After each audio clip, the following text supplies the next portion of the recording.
प्रिय विद्यार्थियों, आइए पहली कविता के प्रश्न उत्तर देखते हैं। पहला प्रश्न है, गोपियों द्वारा उद्धव को भाग्यवान कहने में क्या व्यंग्य निहित है? गोपियों द्वारा उद्धव को भाग्यवान कहने में वक्रोक्ति है। वक्रोक्ति का जो अर्थ होता है वो शब्द का जो अर्थ निकलता है वो नहीं लिया जाता, बल्कि उसका वक्र का अर्थ है टेढ़ा, उसका कुछ अन्य अर्थ निकाला जाता है।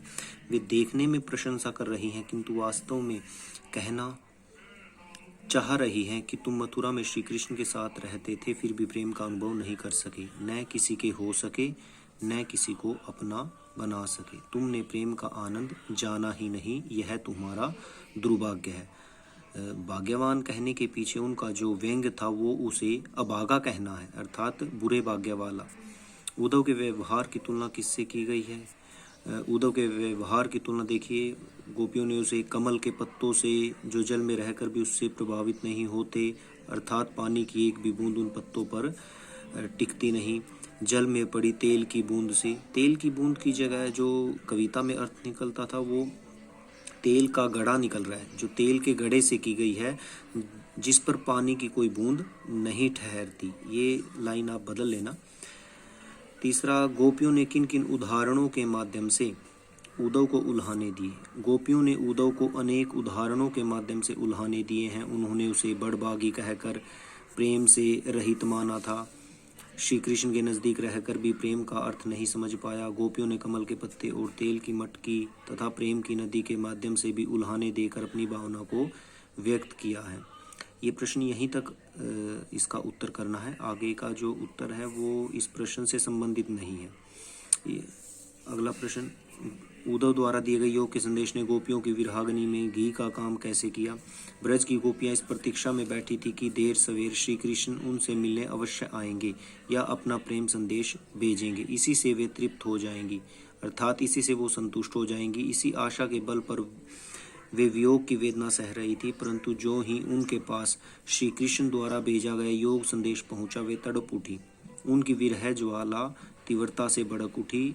उन्हें लगा कि अब श्री कृष्ण उनके पास नहीं आएंगे, वे योग संदेश में ही भटकाकर उनसे अपना पीछा छुड़ा लेंगे।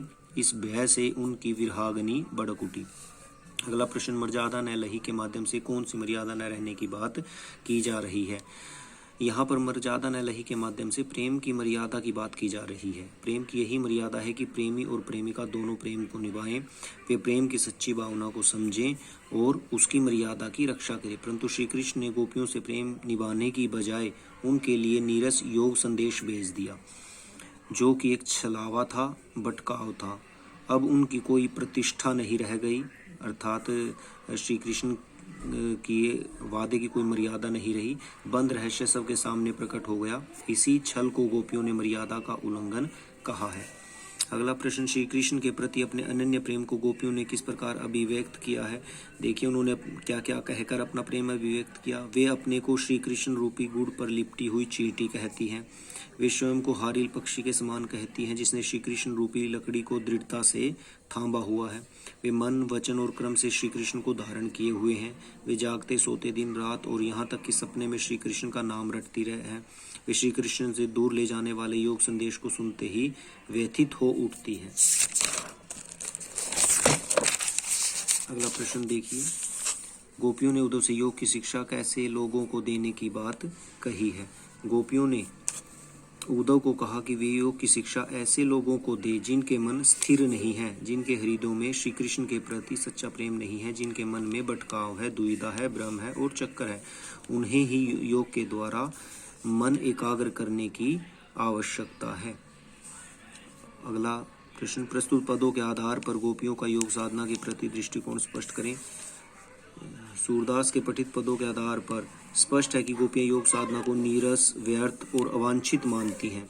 उनके अनुसार योग साधना प्रेम का स्थान नहीं ले सकती। प्रेमी जन योग मार्ग द्वारा नहीं, प्रेम पूर्ण समर्पण के बल पर ही ईश्वर को पा सकते हैं। उनके अनुसार योग साधना तो उनके प्रेम की दीवानगी में बाधा है।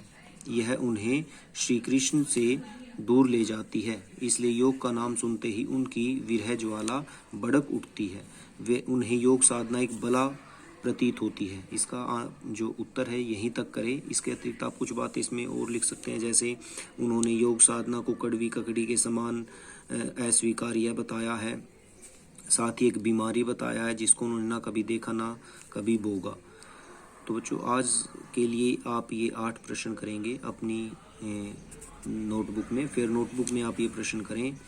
इसके आगे जो 7 प्रश्न हैं वो कल मैं करवाऊंगा।